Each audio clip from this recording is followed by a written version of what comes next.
I ended up in the hospital the other day, Chael. Oh, I was in the 2 hours, so I think it was this new marinade I made with my kids' chicken. Bro, I had an allergic reaction. Benadryl didn't work, so I started scratching. I had hives all the way up my body, from my legs to my neck. My nose and everything started swelling. I had to go to the hospital to get done. It was bad, Chael.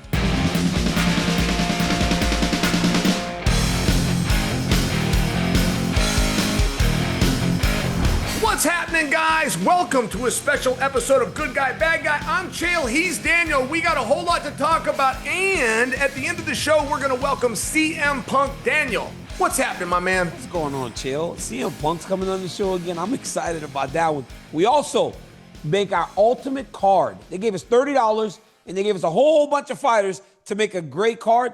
Hey, little quick preview. I went for business. Chael just made like a Chael card, which is what he always does. We will get into this. But Chael, there's some news. And I mean, there's news and then there's news, right? Can I ask you this? Can I ask you if this is still news? Conor pissed in a cup. He said it was for USADA. We don't use USADA anymore, Chael. I mean, do we believe that he's really coming back now?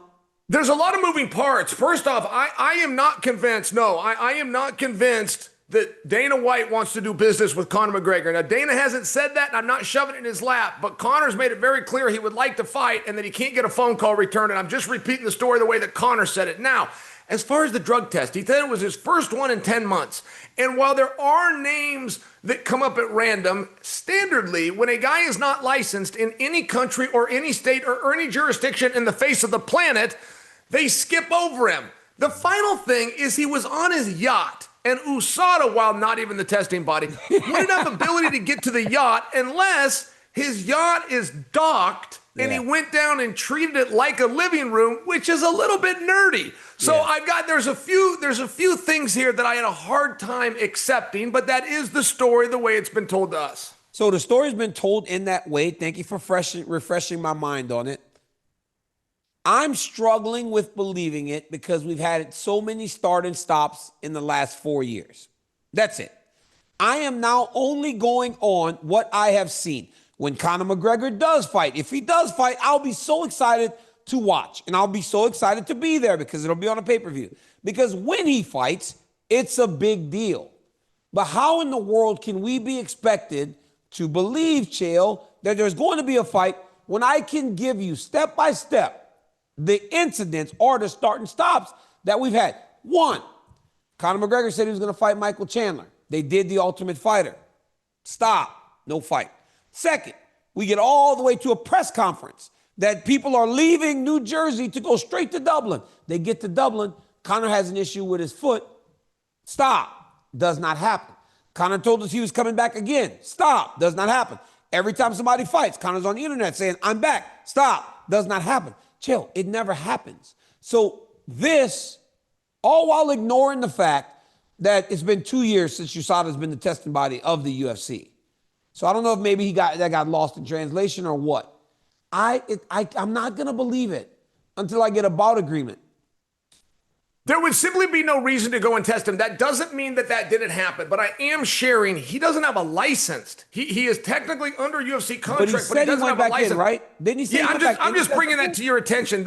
They can test somebody if they're in the pool, but to focus on this moreover, when he went to Dublin, there's been a number of rumors as to why he pulled out. The leading one that I believe is that he had entered rehab. If you don't believe that, then you will believe the press release they put out, which is he pulled out for a discolored pinky toe, which may or may not be broken and may or may not be his. And for a guy that was so tough, he's got a snapped leg in two, and he calls Joe Rogan over to get on his knee before we fade to black and roll the credits. I have a hard time imagining he missed a press conference for a discolored pinky toe, which may or may not be broken. Now, I do want to tell you this on Conor. I'm having a hard time, Daniel. I used to be able to sneeze Conor's name, Conor, and I get 100,000 people to watch. I could make money. I could get sponsors on it. I can't make money with Conor anymore. And the only other time I've really seen this was John versus Aspinall towards the end. The fans started to lose. The fight actually got smaller, not bigger. My guess is that the audience lost faith that they could get it and did not want to invest emotionally. And I will just tell you, when I do topics on Conor and something in life, such as drug testing, people are interested. When I do a topic on Conor competing in MMA, Daniel, I put him to sleep, and I don't know why that is. I think it's because they're at that point with us. It's a mental fatigue, right? Because initially, when he broke his leg and you first heard Conor was coming back to fight Michael Chandler, it's pure excitement. Because again, he's always been exciting. He's always been able to bring eyeballs. But then all the stops. Eventually, you get tired of it. It's like the only person that hasn't completely gotten tired of it is Michael Chandler, because he keeps reaching out for that fight, holding on to the idea that he's going to fight that guy. I don't know that fans are going to buy into it until they see something real. He can hit pads. He can hit the bag. He can grab a guy and hit the body bag sometimes, or the body pad. But he's going to need to do more to make people believe again.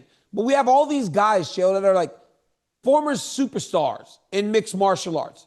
And a lot of them, the superstars, were made by Conor McGregor, one being Nate Diaz. Nate Diaz's star rose so much after he submitted Conor on a short notice, and he beat McGregor when McGregor was at his peak of his superpowers. Nate now says Max Holloway is cool, but he keeps wearing my belt. He almost talks like he wants to return. Dana White the other day said, I love Nate. I would love to work with Nate. So that opens the door for a potential Nate Diaz return.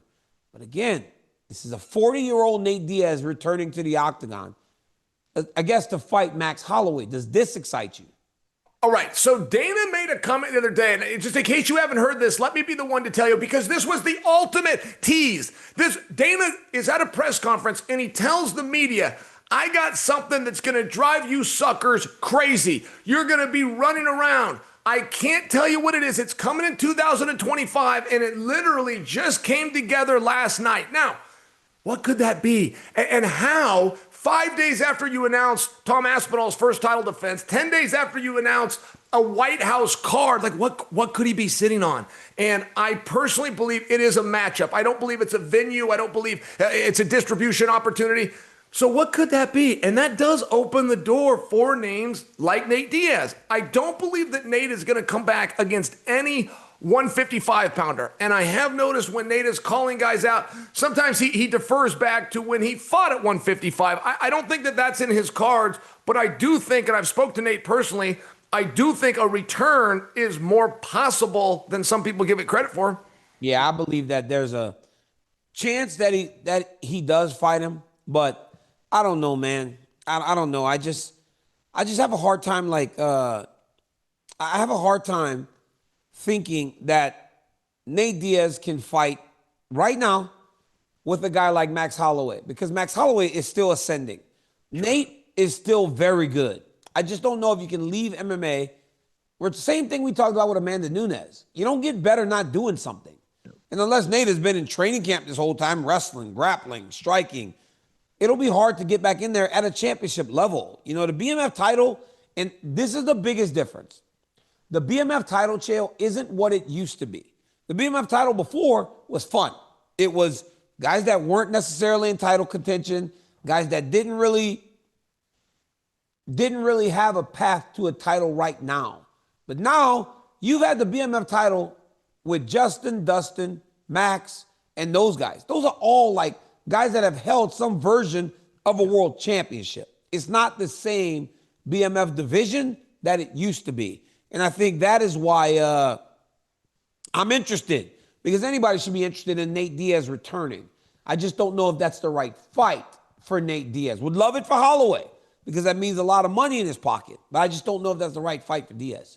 And Daniel, I definitely see it your way. I feel we're having two different conversations. How would Nate do upon a return is very different. I think right now we're just at the point of, can we get Nate to return? That's how I feel. Listen, George Masvidal jumped back into the testing pool, just to remind you. Cowboy Cerrone jumped back into the testing pool, just to remind you. Conor apparently has stayed in the testing pool, just to update you.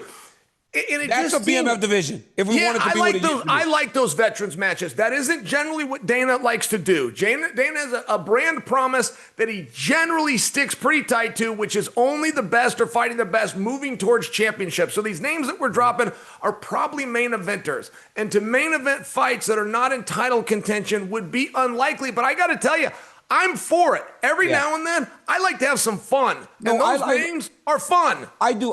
And I would love a BMF division with those guys. I think the BMF should stay fun. Get those Max Holloways out of there.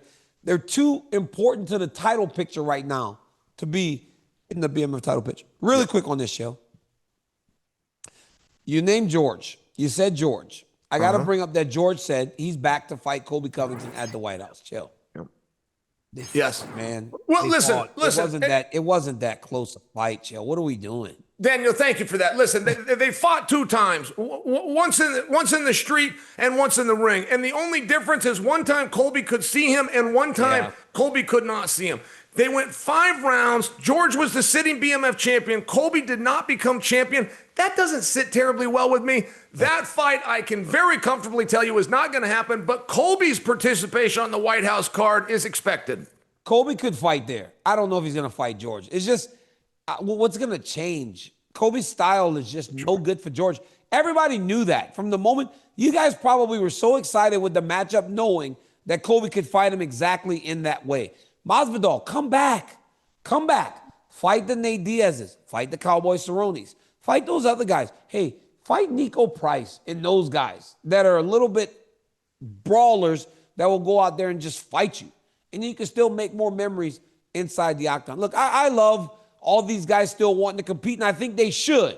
Because when it's too late, it's too late. The moment I wish, like Dana said, maybe I should have fought again when I could. Now I can't. So it doesn't matter how much you want to, you just can't do it. Do it now, guys, while you still can. You don't want to let the time pass. These are all interesting fights, Chael. So it got me thinking, what if we created an ultimate UFC main card? Our good friends at Busted Open Radio for doing this exercise ahead of SummerSlam. They did it for wrestling. So we're going to do it for the UFC. And there's some rules, and I don't really like reading the rules. So let's bring in Corporate Jake. Hey, Corporate Jake, get in here. Where you been? Jake, you haven't been on the God mic for a while, man. What's going on? What's up, guys? All right, so the rules for this are your budget is $30. There are 4 categories. First category is $8 category with just Conor McGregor. $5 category with some names including Habib, GSP, Anderson Silva. $3 category with names including Islam, Nate Diaz, Ronda Rousey. And then the $1 category including names like Dustin Poirier, Frankie Edgar, and Jorge Masvidal. It's a 5-card main card. Again, $30 budget. DC, you can give your card first. And then Chael. You ready, Chael? Chael? I'm ready. Hey, you know they like to call me a corporate guy. Oh, DC's a company, man. Of course, they write me massive checks every time I go to work. So I'm thinking about myself and the company because the bigger the fight, the more the guys make. One, my first fight on the card, Chael, it cost me $2. I'm going Dustin Poirier versus Frankie Edgar. Fresh matchup. 2 fun guys. Poirier can hurt Frankie, and Frankie will still keep fighting and work his way back into the fight like we saw him do against Gray Maynard on so many occasions. And we know Dustin is just an absolute dog. People love him. Main cards always start with a fun fight. Let's do this from the start. At number 2, hey, I'm going Usman Masvidal again for the 3rd time. Because remember Usman Masvidal, first fight was terrible. Second fight, those dudes came out swinging. Ultimately, it ended up being a knockout for Kamaru Usman. But I want that one again, Chael. Making money, too. Those dudes made some good money together. Made some money. Chuck and Randy. We're going with those 2 again because guess what? You put those dudes together and they made money. Chuck and Randy. Randy treated Chuck like a child in the first fight. Yes. Spanking him, taking him down. Second fight, Chuck went back to wrestling. Instead of losing Bisbol and beat him up. Let's see him fight for the 3rd time, if they haven't fought for the 3rd time already. Hey, and they made money. Co-main event, hey, me and John Jones. Because we made money, Chael. I can tell you, put us in there a 3rd time. Me and Jones in the co-main event because we made money, and it's going to be a fun fight. You know the history. You know the bad blood. It will sell. You want fights with that type of energy heading into the main event. And you know what my main event is? Another fight with that terrible energy. There is no fight card that is ultimate without Khabib versus Conor #2. That's my main event. Khabib Conor 2. Dude, they sold 2.7 million pay-per-views. Yeah. They made money, Chael. But I also, not only did they make money, the whole world watched. And I've said this time and time again. Khabib went from about 3 million Instagram followers to 10 overnight. That's how big that fight was. So I'm taking the biggest fight in the company's history and making it the main event of my ultimate fight card. Did you like it? At $29. First off, I loved it. And you're right. That Conor and Khabib is very fun to reminisce about. I mean, they had leaders of the world that were watching that fight and on standby. That's the only fight that Dana wanted so badly. Dana didn't accept Khabib's resignation. Remember when Khabib tried to give the belt back? And Dana's like, no, you keep it. And Khabib's like, no, I don't need it anymore. Dana's like, let's talk. Just keep the belt. Yeah. All right. Here's what we're going to do. Now, you came at it from the boys' standpoint. I roll with the company. My first match, BJ Penn versus Diego Sanchez, and I'm going to charge those two wild cards each $10 to do the fight. So now all of a sudden, my budget went from 30 to 50, and I got some room to play with. I'm going to put Kayla versus Amanda, 5-spot each. No explanation needed. I'm going to put Nick Diaz. Wait. You don't get 50. You get 30. I charged BJ and I charged Diego. I went to the good $20 on that scrap fest. That's the part that you missed. The girls, no explanation. Now I'm back to the boys. We got Nick Diaz versus Khabib. And the reason that's interesting is Nick's ability to deconstruct somebody. Nick's ability to stay in the fight, make you use some energy, hang in there. So I'm going with that one. For match number 4, possibly the greatest super fight of all time that got away from us, the GOAT, George St. Pierre versus Anderson Silva. Those boys are both getting 7 1/4, which takes me to my main event, which are both getting a 10 spot. Brock Lesnar versus Francis Ngannou. If you came up with that math or you stayed with me, I'm still $15 to the good, and I feel I got a card that can match yours. Well, yeah, but you only, first off, you didn't follow the rules. You only did 4 fights instead of 5. Like you're cheating. We had the BJ fight. We went into Penn, the girls. Kayla Harrison. George St. Pierre. We had Khabib, and then we had you did do 5. You did do 5. Well, counting is hard. I'm not embarrassing. Like counting is hard. By the way, why do you look so good? Why do you look so good? I feel like you're trimming up. Is this new shirt you're wearing, or are you lifting again? I've trimmed up. You look good, buddy. 17 pounds. I'm going to get on the treadmill as soon as you leave. Good job. Dude, I ended up in love the ultimate card, by the way, but I have to share a story with you. I ended up in the hospital the other day, Chael. Oh, I was in the 2 hours, so I think it was this new marinade I made with my kids' chicken. Bro, I had an allergic reaction. Benadryl didn't work, so I started scratching. I had hives all the way up my body from my legs to my neck. My nose and everything started swelling. I had to go to the hospital to get done. It was bad, Chael. I've got scratches all over my body from just itching. Dude, it was the craziest feeling. I don't like that. I don't want anything to happen to you, but in the event that it does, can I have that shirt? Can I come over and just take, can I just take the shirt? It's called Daniel Cormier's Mid-Cals Wrestling Camp. I don't want anything to happen, but if it does, can I? All right.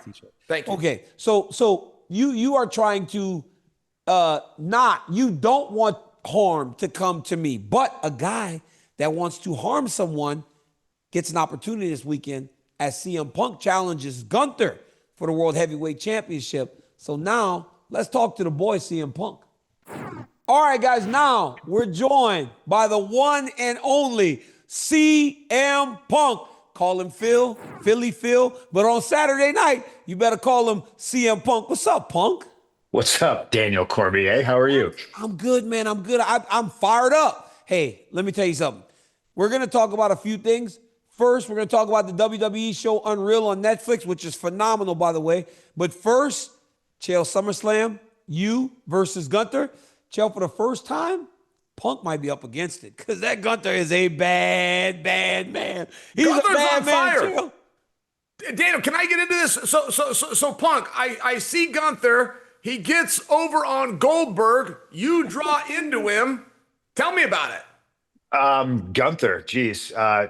Gunther's a guy that I feel I'm super excited to get in the ring with. You know, like you said it, he's on fire. Like this dude is the best wrestler in the world. You know, he's got the gold to prove it too. But like, just everything about him is a throwback. I think he's refreshing. I think he's real. You know, really, really. I don't know if I can. He had me speechless the one Monday, and I'm almost speechless now trying to explain like how excited I am to get in there with him. Like, you know, because he's a guy who represents the business to me. He's a guy who represents the current business, and you could take him and you could drop him into a territory in the 60s and he would thrive. You could put him in, you know, Madison Square Garden in the 70s across from Bruno or whatever, and he would thrive. So he transcends, you know, decades to me. So he's one of the best right now. Punk, That's what I love. Oh, go ahead. That's DC. what I love. That's what I love about his style is that old school style. And you get into that too, right? Because Yeah. me and Chael are like body slam, power slam. You hit him with the kicks. You guys go into that old type of move set. But ultimately, it's about the match, right? And it's about the respect. But Punk, it's about becoming world champ again, right? Yeah. It's been a while since we've worn the gold around our belt. One of my most memorable title reigns was that one long one you had when you and Paul Heyman were together, and you were so yeah. It's when Yeah. you went, hey, what was it? It wasn't straight edge. Oh my God, the straight edge superstar. You were so annoying, but you were so good at it. You were so mean to everybody. you. You were shaving Thank you. heads. You were shaving heads and doing everything. But like, how excited are you to potentially wear gold again since you got back to the WWE? You know, it at this stage in my career, when I'm obviously looking at, you know, I'm closer to the end than I am the beginning. I think to me, it kind of validates the work I've been doing. You know, winning a belt at this stage would just kind of put like a stamp. You know, it's an exclamation point on me returning to the WWE and everyone having whatever their expectations were be kind of shattered, you know, because I feel like I've been doing the best work of my career, you know, these last 2 years. And, you know, the belt, that's to me, that's what that belt means. It means it's like, it's a little thank you, you know, it's you're the centerpiece. You're the guy on top. You're the guy carrying the show. It's already been 2 years back. I mean, it'll be 2 in November. Like I'm getting a little bit ahead of myself, but yeah, time flies, man. Time goes It's crazy. fast. Yeah, it's crazy. Punk, I was watching Unreal last night. I loved it. Now, I went in there with a little bit of a critique given by former UFC champion Josh Barnett, and Josh just felt that it revealed too much of the business. Dana White had produced a show, and he only made one of them, and Dana pulled the plug. And Dana said the same thing, that even at the UFC, it's showing too much behind the scenes. When you watched Unreal, did you come away thinking the business was exposed or the business was spotlighted? Because I must tell you, as a mark, I loved it. Yeah, so both. You know, Josh isn't wrong. I'm old school, as Daniel's already said. You know, and maybe I'm just old. I don't know. But you know, you're taught to protect the business. You're taught to not give away your secrets. And I'm very big on. There's a lot of things that are just for us. You know, like just as there's a lot of things for the fighters that aren't necessarily for the managers or even for Dana, right? Like there's a brotherhood there.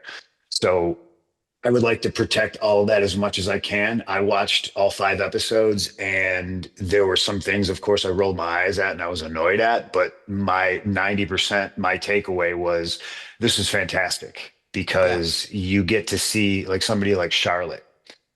And it humanizes her, you know. There's wrestling fans, and especially the ones who are consuming this, the hardcore wrestling fans, they're always going to watch, but they all have these parasocial relationships with us. They think they know us. Yeah. I think this can kind of peel back the curtain a little bit to show you that, like, no, man, like we have real human emotions. We're human beings just like everybody else. You probably don't know us the way you think you do. And for somebody like Charlotte, I think who's, you know, a lot of the times grossly misunderstood, I think this kind of makes it softens her a little bit, and you get to see, you know, Ashley instead of Charlotte. I love talking to her at WrestleMania because I was like, wow, she is so much nicer than you gain the idea from just people, right? You know, I don't know her. I interviewed her 2 years ago at WrestleMania and then this year. And this time it was one-on-one. But all I went into the interview was with all the ideas of what I hear online. And everybody's like, oh, she's this and she's this. It's just because she's winning. Everybody loves you when you win initially. Then they start to hate you because you win too much. But Right. I think my favorite part of watching was I watched and you walked out on Monday Night Raw, you cross your feet and you sit. You start talking, then they cut you off. And it said, this was Phil talking as CM Punk, and you just let it all hang out. You spoke about the frustrations and you spoke about the changes, and you and H both talked about the changes that allowed for you to come back. When you came back and you see the WWE today, and you are contributing in the way that you've always contributed, but to an even higher level, how refreshing is that for you? To know that now there's just all this appreciation for what CM Punk brings to the product. I thought that was fake, by the way. I thought that was all planned. I thought it was all planned until I saw that last night. No, it's such a strange business, right? Because you're always going to have the people who will watch and like they're going to tell me about my life and everything, and they know more than me about me. Yeah. So we can get away with, you know, bending things and not letting people see everything and kind of controlling the narrative. But when there's cameras following you around, and we knew that, you know, okay, we're filming this thing. Okay, I'm going to be a featured part of it. Okay, but I still didn't know like what was going to make the show and what was there. And you see, like we're having a conversation as wrestlers, like we do, and somebody tells a story about how they shit themselves in the ring one time, and then everyone starts talking about it. Like, yeah, I've done that. I've done this, blah, blah, blah. Being back now, I call it extra credit. I've had a wonderful career. Some people say a Hall of Fame career prior to me coming back, but to come back and to, man, like every day overflowing with gratitude, like every day, like I wake up and I don't have to go to work. I get to go to work. Like that's the way I view it. So everything in the last year and a half and going forward is really just kind of my love letter to pro wrestling. And I feel like it's a second chance, and I never thought I was going to get. So I'm really trying to savor everything. And it's nice to be appreciated. You know, it's a nice feeling. Yo Romero did that too. Yo Romero done crapped his ass in the middle of the octagon. They said it's the worst smell ever, dude. They interviewing Yo Romero, and he done pooed on himself in the middle of the octagon, Chael. You remember that? That don't make no damn sense. It happens. It Derek happens. Lewis had a similar fate. All right, Punk, can we talk brass tacks real fast, Derek? Could you come around here? At some point, this is important that you know this. At some point in the match, Gunther is going to come for your neck. Okay. Yep. Yes, you'd like to catch the arm, but it doesn't always happen. Yeah. An unknown technique. You can go over the top and grab his head. Now, it works best if you're on your feet. You drop to his ass. It'll hurt his teeth. And the next thing you got to consider, Punk, grab the rope.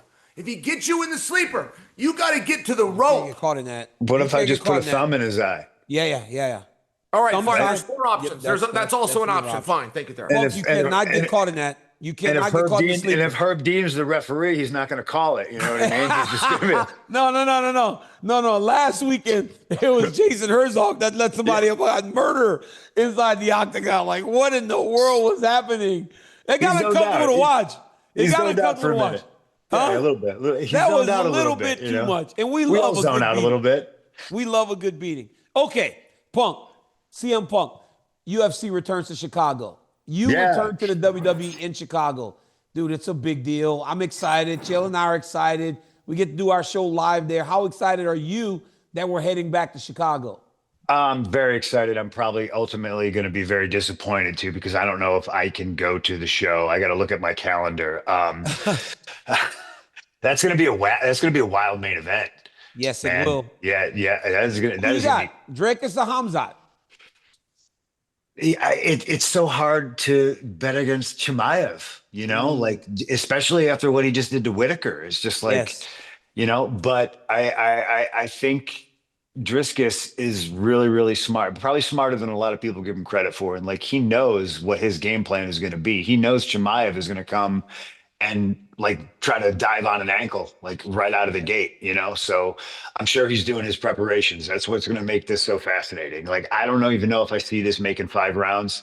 And if it does, we're probably going to have two very, very like tired fighters in there. And it's going to maybe look like, what was it? What was that? Is it Derek Lewis and Nagatu? Oh, that was so slow. I had to fight after that. I was like in the back, like I was like, yo, kid, we thought this was gonna be a fast fight. Man, they go 15 minutes. I'm in the back taking a nap. They have to wake me up. DC, you walking. Like, come on, Chael. You weren't the only one napping. Whoever would have thought that that would be as boring a fight?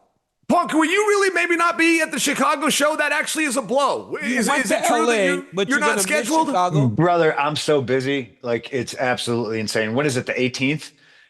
Yes. Yeah, I know we're in Europe for like a big chunk of August, but I don't think it's until the last week of August. So I got to double check. I got to check things out. But hopefully I'll be there. I'm gonna sit next to my boy Bilal. You know, We're gonna hold your foot to the fire. We're gonna put you on camera if you come. If you ain't there, we're gonna just show an empty seat. This is where CM Punk's supposed to be. Hey, all right. So Punk, hey, we saw you were very emotional after headlining WrestleMania. SummerSlam goes to 2 nights this year for the first time. How important is it for you that main event, that massive event, the biggest show in the summer for the WWE, in what is the first time that it's a 2-night extravaganza? well, I think it's 2 nights because this thing just keeps getting bigger and bigger. You know, I keep waiting for the wheels to fall off or the train to slow down. That it's a runaway train at this point. Monster records. We're breaking gates and attendance things. And, you know, I don't know how everybody feels about that, but like, I'm proud. I'm proud of the crew. I'm proud of everybody who's busting their ass to make all these things happen. So SummerSlam 2 nights to me is fun. You know, I think a lot of wrestling fans come out and they can make a week of it with their family. I think Triple H just recently said something like it's like Disney World for wrestling, and I see that. I definitely see that. Traditionally, we've had WrestleMania during colder months, so for 2 nights, SummerSlam being in a warm environment, I think is just it's a better idea. You know, instead of being cold, you can be hot. You know, you can go to the beach and then you can come see wrestling, and then you know you can do it all again the next day. Me main eventing, I think it's important. It's important for the title. I think it's important for Gunther. I think the title should more oftentimes than not always be featured in a main event. So I'm looking forward to not only main eventing SummerSlam, but stealing the whole weekend. You know what I mean? Yeah, absolutely. You guys did that at WrestleMania. That was sick. That 3-man match was crazy at WrestleMania. Joe, you got Punk, anything? I caught on. I got a name drop here, okay? But they put me in a section. I'm with Terrence Crawford. I'm with Daniel Cormier. I'm with Chris Angel. Jelly Roll sitting there. And the dude from Breaking Bad. I realize, Colby Covington and I realize what's about to happen. We realize that Heyman couldn't be trusted. And we decide if we can chant and yell this loud enough and get this message to you that we could change the course of events. And I swear to you as your friend, I did everything in my power till my voice was gone, trying to let you know you could not trust Heyman. You should have hit the ring, dude. I don't know why you didn't. I tried to talk Colby into that. I said, Colby, let's go. They're going to bounce us, but we'll be on TV with CM Punk. I swear to goodness we talked about that. Hey, I would have enjoyed that. Punk, you could see how much Chael and I really appreciate you joining our show and how much we appreciate the WWE and what you guys do. And hey, ESPN appreciates the WWE because listen to what I'm about to say right now. Chael and I used to work at a different network, and we always say, we used to work at another network. We would always just go, that's how we say it. We don't say what network it is. But as we let you go and I tell you thank you, I will now tell the fans that SummerSlam is live this weekend starting on Saturday, 6 p.m. on Peacock. You can go to Peacock and stream SummerSlam to watch CM Punk fight, out-wrestle, and compete, and then stay Sunday to watch more great wrestling. SummerSlam goes down this weekend, live on Peacock, 6 p.m. starting time. Do not miss it. Punk, thank you so much for joining us, my friend. We appreciate you so much every time you come on. For the bad guy, Chael Sonnen, for the legend CM Punk, I am Daniel Cormier. Guys, don't ever miss an episode of Good Guy, Bad Guy, because we're always doing it just like this with friends like CM Punk. Till next time, peace.